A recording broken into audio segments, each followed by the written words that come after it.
Darvin Ham was officially announced as the Lakers' new head coach on Friday. However, a new report by Mark Stein says Ham not the Lakers' first choice. Instead, supposedly they were wanting Juwan Howard.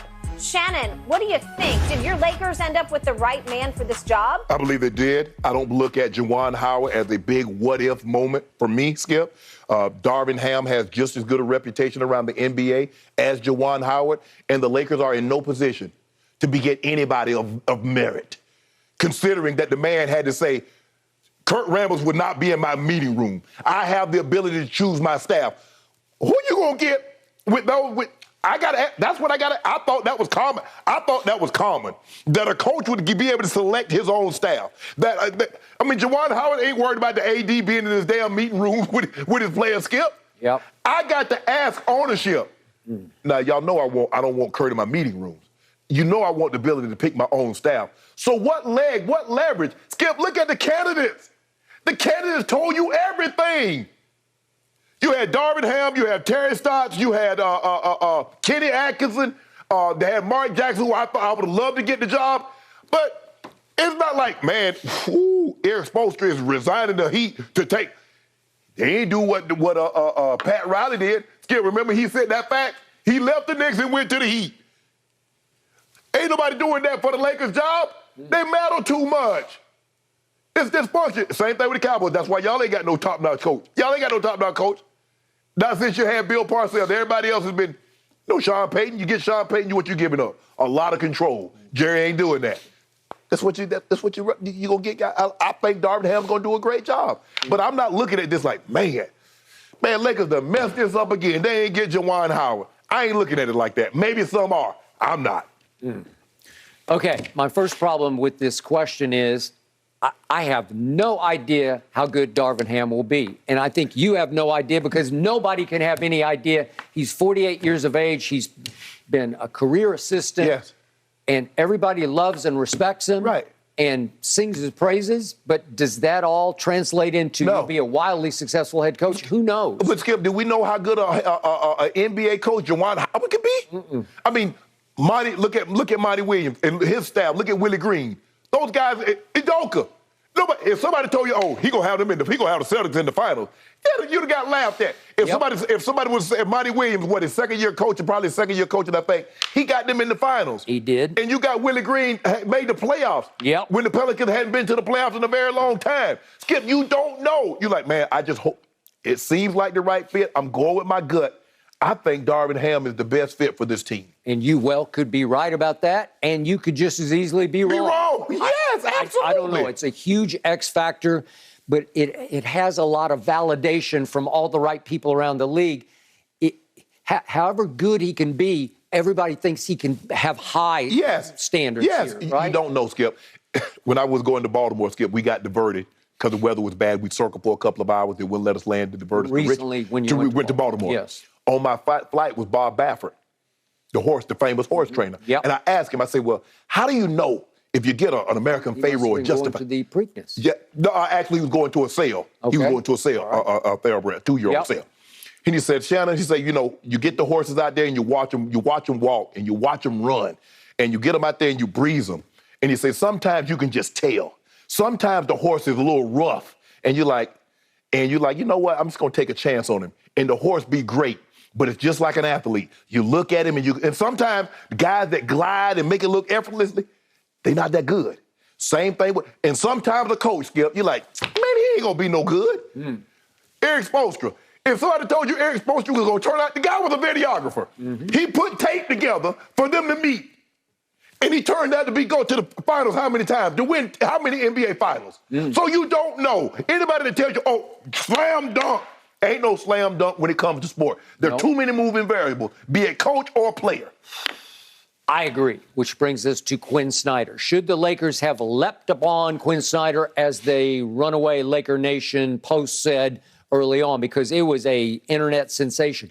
Quinn's going to be available, could be available. And by the way, he wasn't fired. By all accounts, it sounds like he just said, I don't want to do this anymore. I've had enough. They need a new voice. I need to change the scenery.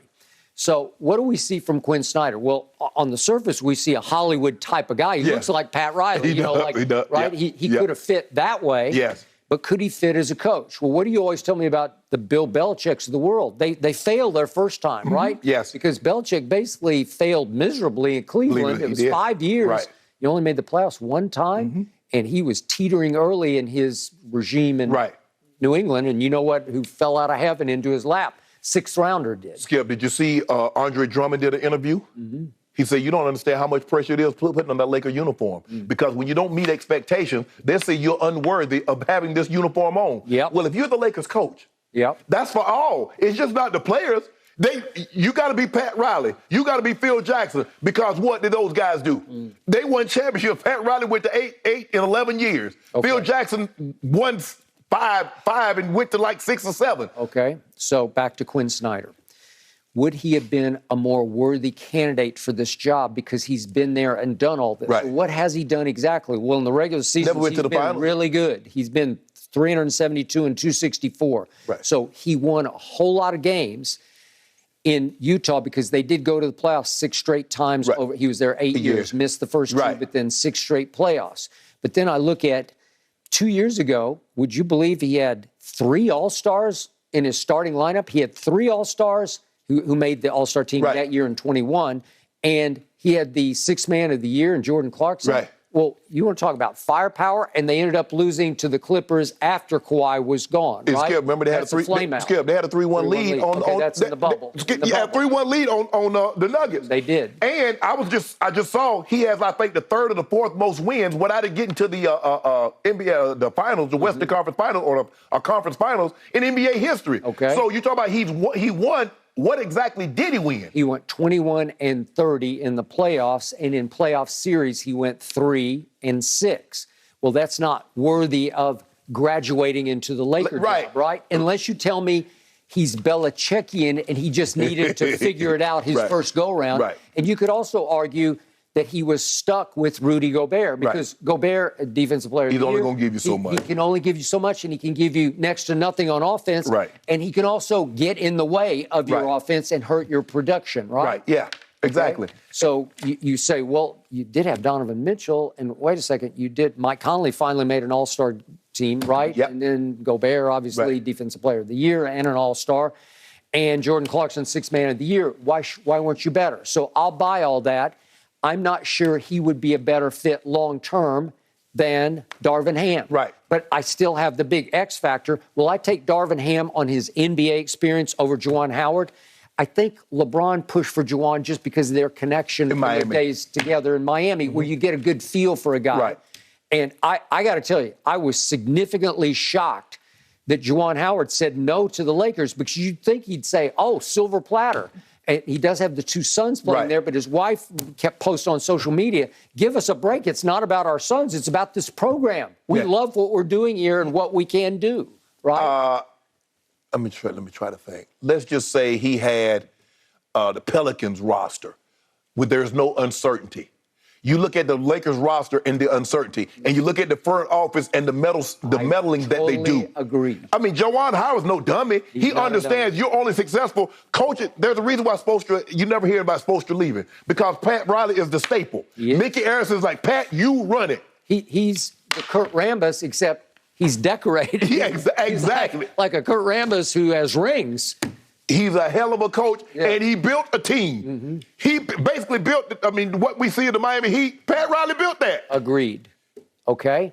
So, again, Juwan Howard saying, wait, I get LeBron until he passes Kareem, and then I don't know what's going to happen. Exactly. Right? Are we sure we're going to get LeBron? What are we going to do with AD? AD can't stay healthy. No.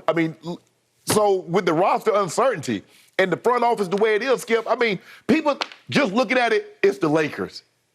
But when you dive down into it, as Juwan Howard and these guys are like, do I really want that? Do I really have a chance to be successful? Not just say, I'm the Lakers head coach, but do I really have a chance of being successful? Yeah, well, it's like Jerry Jones bought low and could sell high because he bought the Cowboys when they were 3-13. Right. Or, they're 3-13 going into what was going to be 1-15. But the point was that they were devalued because they'd been slowly crumbling, right? Yes. Okay, so you could argue, should Juwan have taken the Lakers on the come, looking to pass LeBron into the future. Well, you got to trust the front office. Well, here's the thing, Skip. If you told me we had first-round draft picks in 2023, 24, 25, 26. And LeBron was in year 15 as opposed to going into year 20.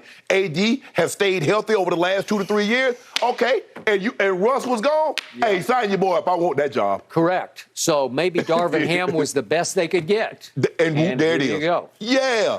I mean, people let me.